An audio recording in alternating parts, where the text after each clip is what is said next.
We begin today as the 2016 presidential race is heating up with announcements of new contenders almost weekly. Today, a third woman joined the fray, Dr. Jill Stein of the Green Party. In her second bid for president of the United States, what might her campaign look like this time around? Well, to talk about just that is Dr. Jill Stein herself. And I wanted to begin by asking you, first of all, welcome back to the RT Studios. What made you decide to run for president today? Clearly, and it's great to be here, Anya. Thank you so much. It's clear that we are in a crisis. 1 out of every 2 Americans is now in poverty or approaching poverty. 40 million students are in debt with few prospects of getting out of it. 20 million people need jobs, yet 75% of the jobs being created are part-time and low wage. And we have a climate crisis exemplified by what just happened in India, where 2,000 people died with effective heats of 149 degrees. Combining the effects of temperature and humidity. California has 1 year of water left. You know, clearly, the way the economy is going, it's working out very well for the 1% who've gained really 95% of all the benefits of the economic recovery. 80 billionaires have as much wealth as half of the world's population. So this is not working out for everyday people, and the political parties that brought us here are absolutely incapable of fixing it. They're continuing to expand the war, to give us the Trans-Pacific Partnership and all that. The events of the last 2 weeks especially have really driven home that we Americans need to start standing up. We have the power to move forward, and that's what our campaign does. Well, I'm glad you talked about those 2 parties, because I want to talk about your decision to run as a third-party candidate. Of course, people have been talking about alternative candidates, and right now, even within the Democratic Party, you can't talk about him without bringing up Bernie Sanders, who's kind of been able to shift the debate from within the establishment. So why did you decide that you would be more effective in a third party, which is something you, of course, have done before? Great. You know, faith in the 2 major parties is declining. 25%, I believe, of public now identifies as Republicans, 31% as Democrats. We had an all-time low turnout in 2014. You know, we have seen youth, didn't come out, labor didn't come out, Latinos aren't coming out. The major constituencies that used to support the Democratic Party have really learned, particularly since Obama had both houses of Congress as Democrats, and still the Democratic Party couldn't do it for us.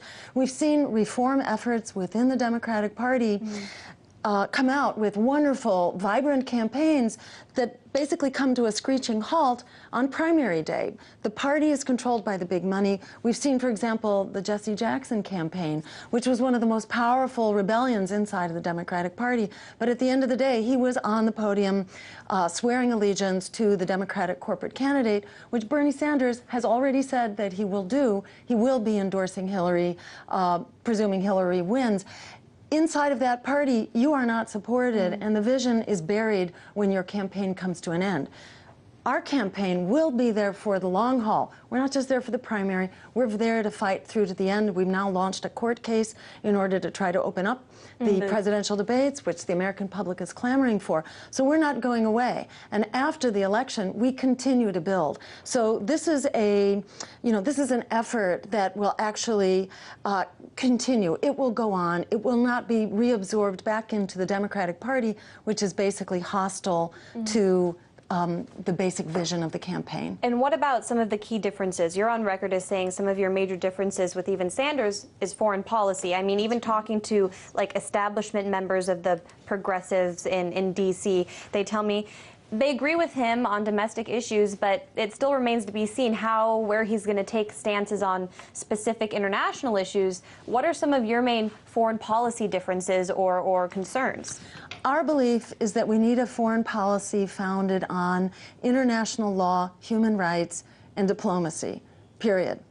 That the use of military force should be defensive, which is what it's supposed to be, and that it should follow, the constitutional process and be approved by Congress, not by the president.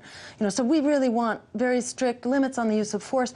We have seen in the Middle East, in a unbelievably dramatic and compelling way, that that force is not the answer to extremism. In fact, that brute military force breeds more extremism, and ISIS is actually a product of this policy, as was the Taliban.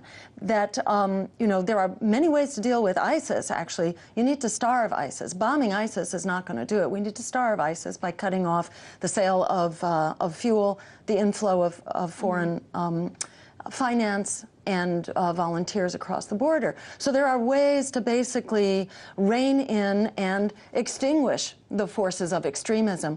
But fighting them and arming other tribal forces, and then where did ISIS get its arms from anyhow? It's mostly arms that they've captured from other people. The Iraqi army left behind. And there is no Iraqi army now for the U.S. to train in any event. So the writing is on the wall here. Doing more of the same is not the way to go. This is where we differ from Bernie Sanders in that and I know we feel Israel is another huge difference. That's right, absolutely. We feel that the United States should not be sponsoring things like the massacre of Gaza, that we should not be in the business of arming administrations like the Netanyahu government, which are clear violators of human rights and war criminals. And finally, what are some of the other issues that you want to have at the center of your platform?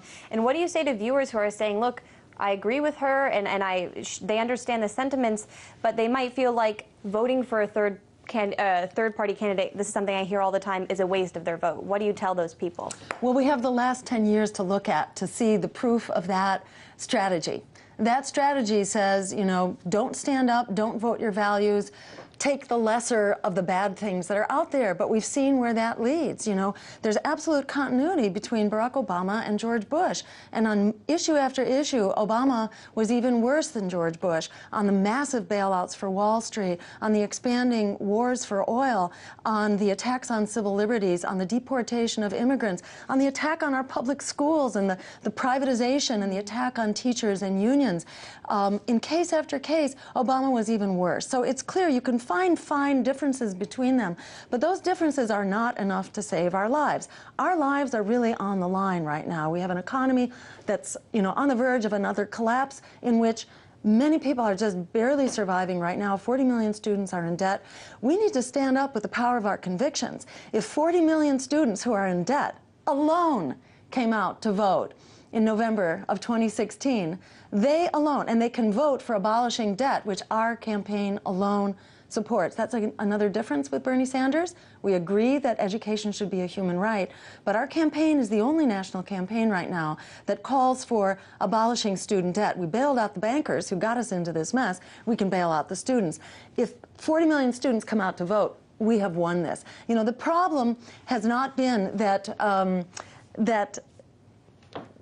a lack of people power. The problem has been the lack of representation and choice for people power. We need to abandon the lesser evil and start standing up for the greater good. If we don't stand up for it, it won't happen.